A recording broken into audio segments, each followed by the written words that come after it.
In this video, we'll learn how to load film onto a developing reel. If you choose not to develop your own negatives, that's cool.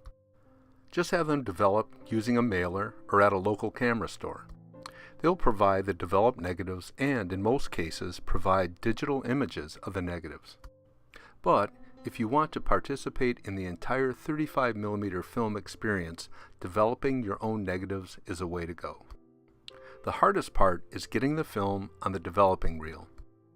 The chemical development process is very easy. Here's my development tank. It's an old Brooks stainless steel tank I've had for years. It works great. You can buy developing tanks new at any of the online camera stores.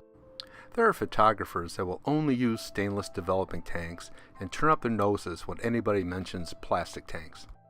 I own and I've used plastic tanks and they work just fine. I use my stainless tank since I've had it forever and I'm just very comfortable with it. Developing tanks consist of 4 parts.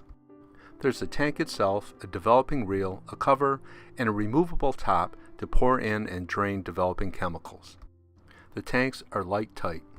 You really have to practice loading the film since you have to do it in complete darkness, no exceptions. Once your film is exposed to light, that's it. It's done for.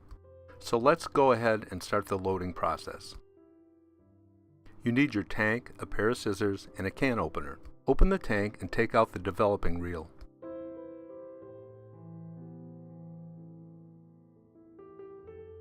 There's a clip in the center of the reel where you slip in the film and wind from there. You need to sacrifice a roll of film to practice with. Open the film cassette on one end with the can opener and pull out the film.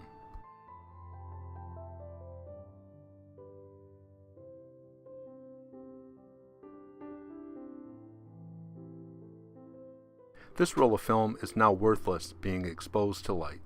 Pull out the leader since you need to cut it off. Use your scissors and make sure you don't cut yourself. Slide the film under the center spring on the developing reel. Gently wind the film onto the reel. A lot of people use thin white cotton gloves to do this. You can buy those at the big box camera stores. This is the most critical step in the entire process and it takes a lot of practice. Make sure the film winds smoothly and evenly.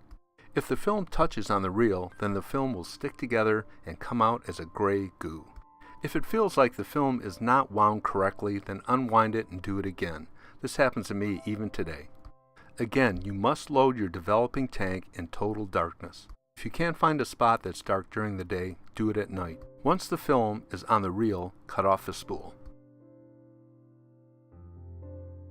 Put the reel in the developing tank, then put on the top. Make sure the top is correctly seated so light doesn't enter the tank and ruin your film.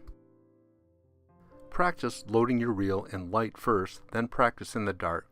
I would do it at least 100 times. It's that important that you get good at this. For me, this is the most critical step in the entire 35mm film photography process. If your film is not loaded correctly on the developing reel, most or all of your shots will be lost. Just practice until you get really good at it.